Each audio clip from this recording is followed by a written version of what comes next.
Sesungguhnya ancaman dan balasan untuk orang yang meninggalkan sholat, tidak mau menjaga sholatnya, ancamannya juga besar. Sebagaimana balasan untuk orang yang menjaga sholat adalah surga, maka balasan untuk orang yang tidak mau menjaga sholat adalah neraka. Wa na'udzubillahi min dzalik. Allah Subhanahu wa taala mengatakan, "Fakhalafa min ba'dihim khalfun adha'us salata wattaba'us syahawat fasawfa yalqawna ghayya." Kata Allah Subhanahu wa taala setelah menyebutkan para nabi yang mulia di dalam surat Maryam, Allah Subhanahu wa taala kemudian mengatakan setelah para nabi tersebut datanglah satu kaum yang datang setelah para nabi.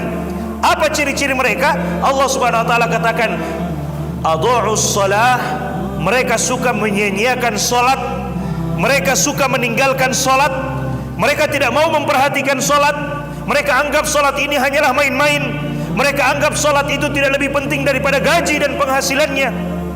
Wattaba'us syahawat, dan mereka lebih mementingkan apa yang diinginkan oleh hawa nafsunya.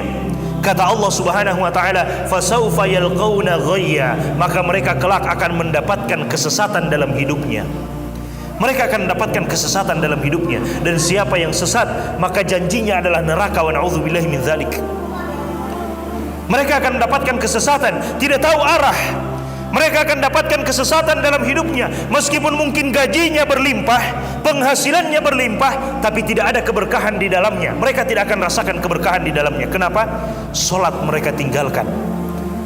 Allah Subhanahu wa taala katakan, "Famanittaba'a hudaya fala yadhillu wa la yashqa." Siapa yang mau mengikuti petunjuk hidayahku, maka dia tidak akan tersesat dan dia tidak akan menderita, kata Allah Subhanahu wa taala.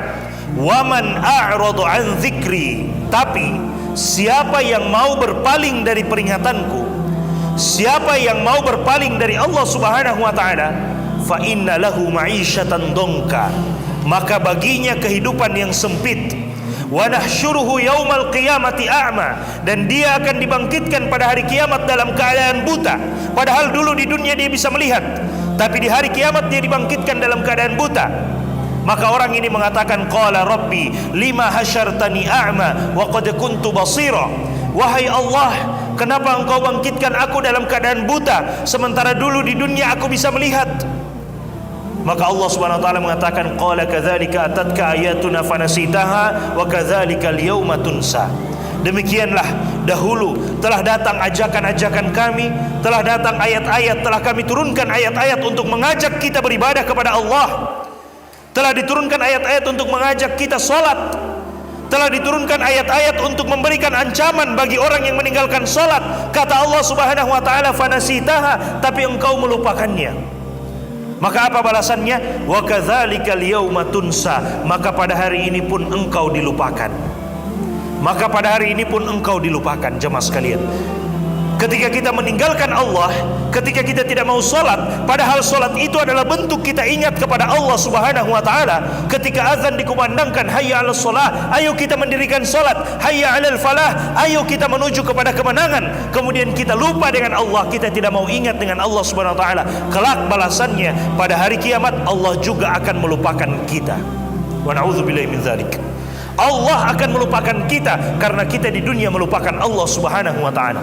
Balasannya al jaza'u min jinsil amal, balasan sesuai dengan apa yang kita lakukan. Kalau kita lakukan baik, maka kita akan dapatkan baiknya, balasan yang baik.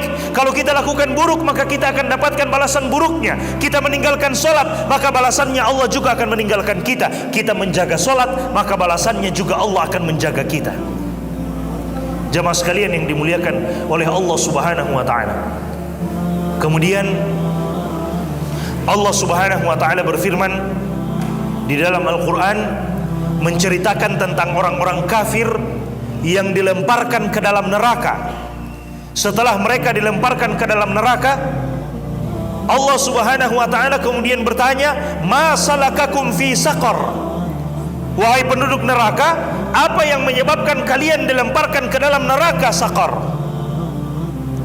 Maka mereka menjawab, qalu lam naku minal musallin. Mereka mengatakan, karena dulu di dunia kami tidak termasuk orang yang menjaga solat. Karena dulu di dunia kami tidak termasuk orang yang suka menjaga solat. Kami lebih pentingkan gaji kami, kami lebih pentingkan penghasilan kami daripada solat. Hubungan kita dengan Allah Subhanahu wa ta'ala, berapa gaji kita, itu pemberian dari Allah Subhanahu wa ta'ala. Dan Allah Subhanahu wa ta'ala mampu memberikan sesuatu yang lebih besar daripada itu. Tapi kadang kita lupa, Allah sudah memberikan gaji kepada kita, Allah sudah memberikan penghasilan kepada kita, lalu kita lupa dengan yang memberikan itu. Kita lupa dengan Allah Subhanahu wa ta'ala yang memberikan itu kepada kita semuanya. Bapak Ibu jemaah sekalian yang dimuliakan oleh Allah Subhanahu wa ta'ala, persoalan solat ini adalah persoalan yang sangat besar. Persoalan yang pertama kali akan dihisap oleh Allah Subhanahu wa ta'ala antara kita sebagai seorang hamba dengan Allah Subhanahu wa ta'ala. Hak Allah yang pertama kali akan dihisap, dihitung nanti pada hari kiamat adalah solat kita. Awwalu ma yuhasabu bihil abd as-salah. Yang pertama kali dihisap dari seorang hamba adalah solatnya. Hubungan kita sesama manusia yang pertama kali dihisap adalah persoalan harta, persoalan darah. Kalau ada orang yang menumpahkan darah dengan seenaknya, tanpa hak, tanpa cara yang hak. Tapi persoalan antara kita dengan Allah yang pertama kali dihisap, dihitung pada hari kiamat adalah solat. Kata Nabi SAW, "Idza saluhat, saluha sairu amalihi." Jika solat kita baik, maka amalan-amalan yang lainnya juga akan ikut menjadi baik. Tapi jika solat kita buruk, maka amalan-amalan yang lainnya juga akan ikut menjadi buruk. Karena solat dapat mencegah kita dari perbuatan yang keji dan perbuatan yang buruk. Inna solata tanha 'anil fahsya'i wal munkar.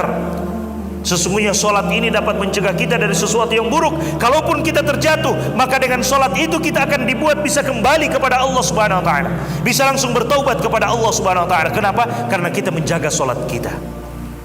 Jaga solat Bapak Ibu jemaah sekalian. Dunia ini sementara, tidak ada yang tahu kapan kita kembali kepada Allah Subhanahu wa ta'ala. Sementara semuanya.